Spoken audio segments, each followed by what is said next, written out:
안녕하세요. 충팔에르스의 충팔입니다.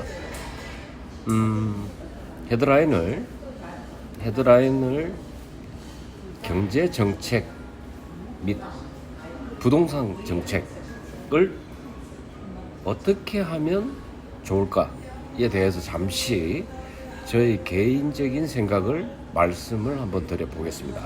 여러분, 일단 경제 정책에 대해서 말씀을 드리면은요, 현재 한국은 엄청난 불경기를 겪고 있습니다. 엄청난 불경기를 겪고 있고요.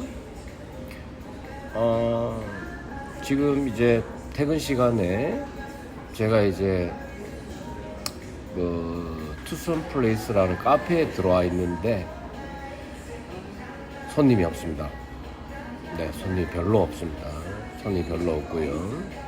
그나마 있는 곳은 저가 커피 매장에 사람들이 좀 있고요. 불경기라 하면 뭐든지 저렴한 쪽으로 갈 수밖에 없고요. 그래서 이 불경기를 어떻게 하면 경제정책으로 풀어나갈 수 있을까라는 방법은 저는 이렇게 생각했습니다. 감히 한국은행 총재를 불러서 가감하고 엄청나게 빠르게 금리를 인하를 시킬 것 같습니다. 저 같으면 네, 0.5% 컷을 해버릴 것 같습니다. 그래서 2%대까지 금리를 내려놓는 데 있어서 일만의 주저함도 없이 경기 활성화를 위해서 아베노믹스가 그랬습니다. 아베노믹스가 강력하게 제로 금리를 유지를 했습니다. 제로 금리를 유지를 하면서 N절을 만들었고요. N절을 만들면서 자국의 경기 활성화를 엄청나게 시켰으며 거기에 관광객들이 N절을 이용해서 엄청나게 몰려갔습니다. 특히 우리나라 사람들. 네. 제주도 가는 비용보다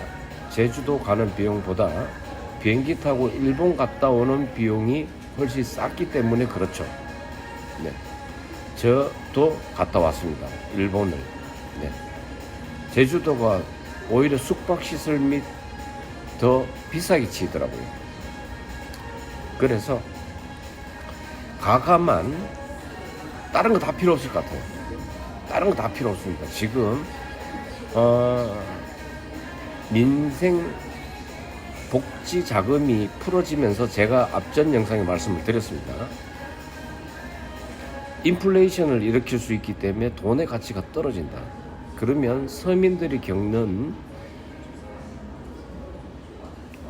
물가는 상당히 높게 느껴진다라는 거.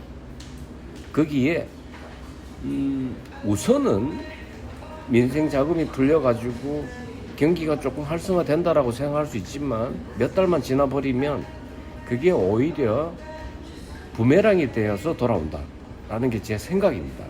제 생각이고요. 그래서 미국의 눈치를 볼 것이 아니라 가감히 일본처럼 제 일본이라는 나라를 좋아하지 않습니다. 네.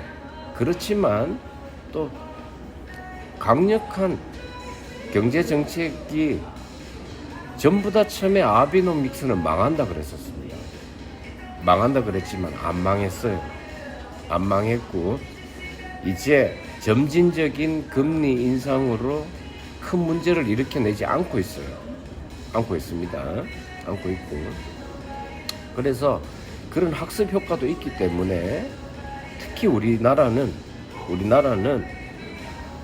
인구가 줄어드는 형편으로 되어 있고 무역으로 먹고 사는 나라이기 때문에 내수를 살리는 게 엄청나게 힘듭니다.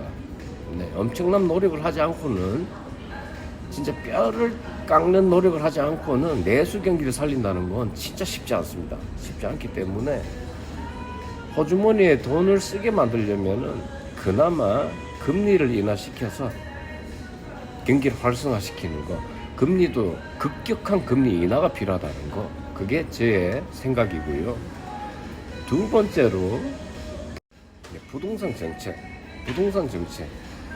627 부동산 정책이 나왔습니다. 627 부동산 정책은 단 하나입니다. 하나. 대출 규제. DSR이라 하면 자기가 버는 수입 안에서 대출을 받게 하는 한도를 결국 줄여버리는 겁니다. 줄여버리는 거고, 거기에 DSR 기준 안에 전세자금 대출까지 같이 포함을 시키는 바람에 전세자금 대출까지 막혀버리죠. 네. 근데 이건 비단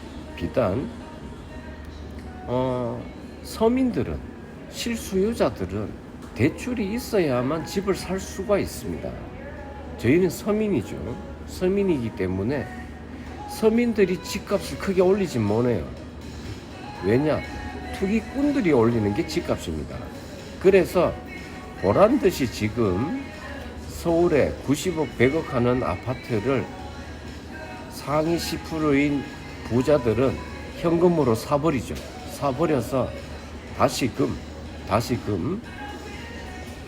서울 강남에 있는 아파트 값은 주춤거리다가 상승세를 다시 타고 있습니다.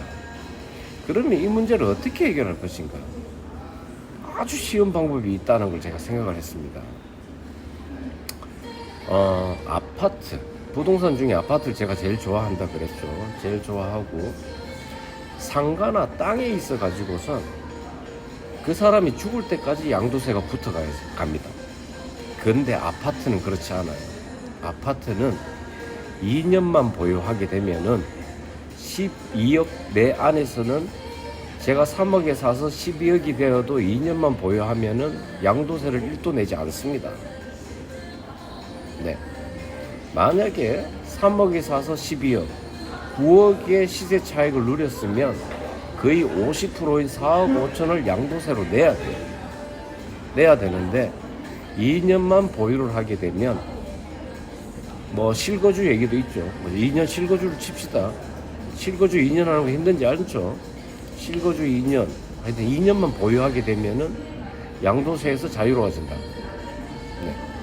그러면 이걸 반대로 얘기를 하면, 아파트 역시도 죽을 때까지 양도세를 내게 만들면 되는 거예요. 네. 양도세를 내게. 그러면 아마 상위 10%가 이 나라의 아파트 대부분을 들고 있다라고 해도 과언이 아닐 정도입니다. 거기에 핫플레이스는 더 하고요. 네. 그러면 그 부자들이 그 집을 과연 들고 있을까요?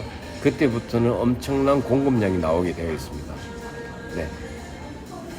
왜냐하면 법이란 건 항상 그렇습니다. 계도 기간을 거치기 때문에 시간을 줍니다.